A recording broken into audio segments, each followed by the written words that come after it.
isn't it? Better. Morning, babe. How you doing? I am moving house very soon. I'm stressed. I am so stressed. I really thought this was going to be like a calm before the storm situation, but it's a stress before the storm. It's fine. It's fine. It's fine. And I can't find my foundation. I've been thinking a lot about change recently because my approach to it just feels completely different than ever before. When I was younger, I would jump at any opportunity, any kind of change to my environment. I was like, yeah, gimme, gimme, gimme. And something significant happened to me. Oh, let's not beat around the bush. My ex cheated on me 2 years ago, and that threw me through the biggest loop I've ever experienced. What a privilege to say that that's like the biggest loop that I've been thrown through. That was a big change that happened in my life that wasn't my choice and on my terms, and it took so much for me to kind of settle into like a new life, a new chapter, and feel comfortable in something that was different from what I had and where I was comfortable. Moving house right now is a change that I have wanted for so long. It's literally the end of April right now. We first started looking at flats in Norwich August last year. That is not an accurate representation of the rental market here. That is just because everywhere we looked sucked. The first flat we looked at was absolutely gorgeous. It's open plan, living, kitchen area, 2 bedrooms, 2 bathrooms. There were 4 built-in wardrobes in the bedroom. It was gorgeous. It was like just off the city centre. Like if you know Norwich, it was like Norwich Market. You go through an alley and there was a pub underneath it. This pub had been closed for like over a year. So I said to my boyfriend, I was like, that's fine, nothing's gonna come of that, whatever. And he was like, I don't think the risk is worth it. I don't think we should move into a place that used to have a pub under it because there's gonna be a pub under it again and that's gonna be really noisy and you can't deal with noise. Guilty as charged. Like, let it go on that flat. Fast forward. Underneath that flat is now Birch, which is now like a very trendy cocktail wine bar that does chicken and chips, and everyone I know is going there, so it would have been an awful choice for us. Anyway, tangent, change, letting go, how I feel about it this time round. It is a tricky one for me to get my head around. Oh, I didn't put SPF on. I got sent this Cosas Dream Beam SPF in PR, and I was like, oh my god, finally an SPF that I will wear every single day because it's not greasy, but it's flowy and it's SPF, and every morning I'm forgetting to put it on. I need to like put it next to my eyebrow stuff, so that's like the first thing I do. Anyway, this is a change I've wanted for so long. This is a change that me and my boyfriend have been striving towards for so long. But I think because of the most recent time I moved, there was something so fundamentally hardwired into me, which was moving scary, moving bad, which is totally understandable. But it has taken, let's be real, a lot of journaling to kind of really solidify it in my head to myself that actually this is my best case scenario right now. The stress that I have about letting go of this chapter of my life is not necessary. I don't need to be doing it. That being said, that doesn't make the stress go away because now I'm just stressing about how much shit I own. I think one of the biggest things holding me back right now from fully enjoying the moment and just the moving process and what it is, that I think it's because I'm such a sentimental person that I'm so wrapped up in trying to preemptive nostalgia of it all, trying to remember what it feels like to live in this room, what it feels like to have this space, what it feels like to walk home and come here, just struggling with the feeling of letting go. And that's not a new thing for me. This week is going to be very busy. I am working all the way through. I have the whole week booked off after the move to come pack stuff, but in terms of laying everything in boxes and sorting my life out, that's going to have to work around everything that I currently have planned already. And I'm a busy girl. I have 2 jobs. So I've decluttered loads of my clothes, I've decluttered loads of my makeup. I need to go and take some stuff to the post office today to send on Vinted. Oh my god, no, I'm not even going to the post office. I set my Vinted stuff so that I just have to go to the in-post locker. Incredible. I love the in-post locker. If the in-post locker has no fans, then I am deceased. I'm not alive anymore. I need to sort this out because I actually need to leave in, an hour. I've got an hour. I'm not in that much of a hurry.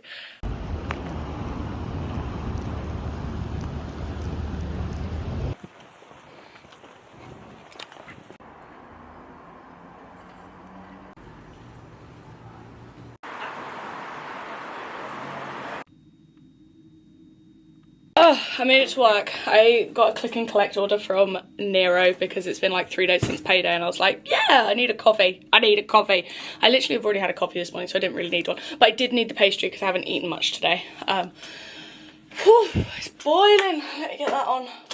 So ready to have a day of being the best sales assistant this city has ever seen.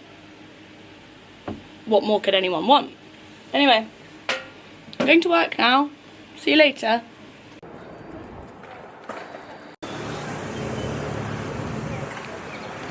to shit my pants. Me too.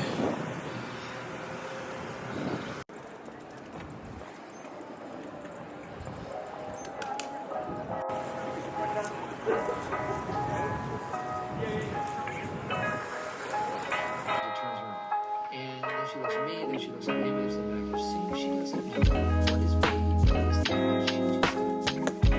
It's me. Not.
So today is the day where I go through and I actually sort out my Vinted pile, and your job is just to body double me whilst I do it. Is that okay? Can you do that? Cool.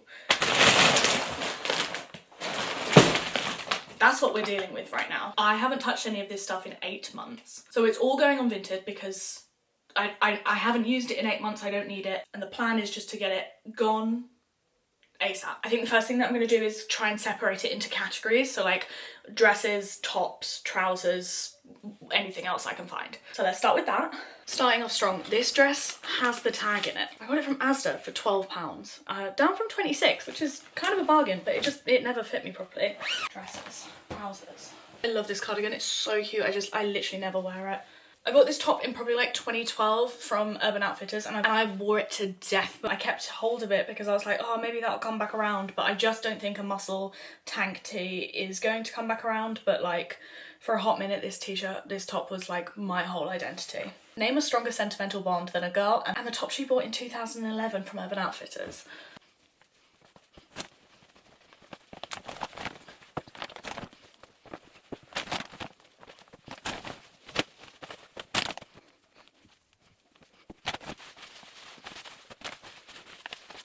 Ask me how many times I've used these. Like 4 times. I don't go roller skating enough to own roller skates. It's ridiculous. This is what we're dealing with so far. This is not me even touching my wardrobe or chest of drawers. There's like 1, 2, 3, 4, 5, 6, 7, 8, 9, 10, 11, 12 tops, 2 jumpsuits, 2 play suits, a jumper, 3 skirts, a dress, a co-ord, a cardigan, and 1, 2, 3, 5 pairs of trousers.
So the postman has just been, and as we know, post is my favourite thing ever. I know exactly what this is because I opened up the box and I got this. Very exciting. Very silly. Basically, context is that I've been looking to move house for like a long time, and in order for me to kind of feel like I was making that change without actually like having a house to move to yet, I was buying little bits and bobs for the new place in like kind of a way to cure the shoppies, and also so that I had some nice decorative stuff to put up. So I've got some lovely little frames around the house with some nice photos in, but when I was doing my order for my photos off free prints, because how else am I supposed to get photos printed? Go to Boots and get them all done there? No, I want the post. I got a code for a free poster and I thought, I know exactly what I want. How cute is that? I love it so much. It's a little bit blurry because obviously the photo's been like blown up, but I have this frame which I thought I could cut the photo to size and put that here and have that there. So it's like a nice picture of me and Tobes in our living room, and then this go in our bedroom because the night sky. Yeah, that makes sense. So let me put it in the frame and I'll show you what it looks like. How cute! Right,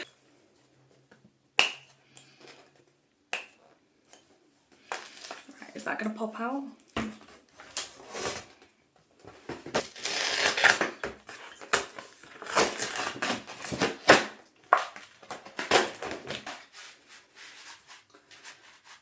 Perfect.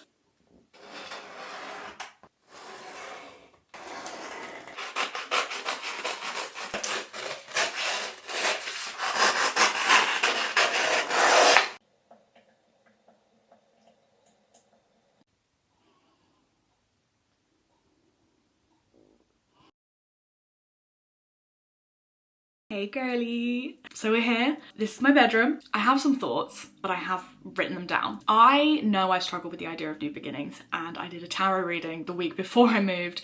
Basically, everything that came back in that was like, this is gonna be hard. You struggle letting go. Which is always like really validating to me when like a tarot reading like really resonates, but also learning to love a version of myself and then knowing I have to leave her and become someone new and kind of step into something new always feels a little bit tricky for me, and I don't think I'm alone in that. And this move has felt bittersweet because of that. Definitely more sweet than bitter. Me and Tobes have had so much help moving. My mum and my sister came up, Toby's friend came and helped, his dad came and helped, and just having everyone in the home has been really, really lovely, delightful, gorgeous. Feel just very, very lucky and very much in this like new home bubble. But there's something that's like really hitting me about this move happening at like the beginning of spring, where it really, really does feel like a complete new chapter change, like a complete new page. Like all of the flowers outside the new house are blooming, the sun is shining, we are getting a little bit of rain, but for the most part of it, the sun is shining. And it just feels like such a nice and sweet reminder that change doesn't have to be a bad thing, and it doesn't have to turn your world upside down and feel like the worst thing ever. Which I watched this video back to edit it this morning, and I feel like I was so nervous about that being the feeling before all this move happened. So it feels really good to be sat here now and be like, it wasn't too bad actually. But another thing I wanted to say was actually something I put on Instagram. I find myself going into phases of using Instagram as a personal journal because obviously the internet is my private personal place. But basically I have been thinking a lot about how Norwich was only ever a temporary option for me. It was only ever a temporary choice. I came here for uni and I was gonna go wherever the wind took me afterwards, and everywhere that I have lived in this kind of last 8-9 years maybe has been kind of within a mile radius, and I'm now on the other side of the city, and I never really felt settled anywhere. There was always this kind of like underlying feeling of don't get too attached. Your 20s are made for change and growing and picking up and moving and doing it again and again and again and again. For a long time, everything has felt like a means to an end, and this doesn't, which is just a really nice contrast to feel. Like moving to the other side of Norwich makes me feel like I get to explore the city from like a whole fresh perspective, not just like a different walk into town, but like I'm seeing things and I'm getting to experience places that like were just never on my radar before, and that's so gorgeous because obviously like I sing and dance about Norwich all the time. I love it here. This is my favourite place. I'm so jealous of anyone that grew up here. And when you get to this point in your late 20s, it kind of feels like everyone's trying to move away. And for a while I felt quite alienated amongst like my friends because everyone is trying to move away, and I don't want to do that. I want to be here. I love being here. Something I said in an Instagram caption was moving to this side of the city kind of feels like when a bunch of flowers shift slightly towards the sun in the window. Suddenly the arrangement looks better than it did before. It's not better because it's different, but because it's found a better direction to lean in. And I think there's probably something in that about life changing shape without you asking it first. But I do feel like I've been manifesting and asking for this feeling for a hot minute, and I don't know how I can say it better than I did there, because I do feel like I've been asking for this for so long, for a place that feels like I can really settle and I can be myself and just like make my own and nest and that kind of thing. Oh, I don't know, girls, it's just really nice. I can't wait to show you the house, can't wait to show you the ways we make it our own. Thanks for watching. I'll see you soon.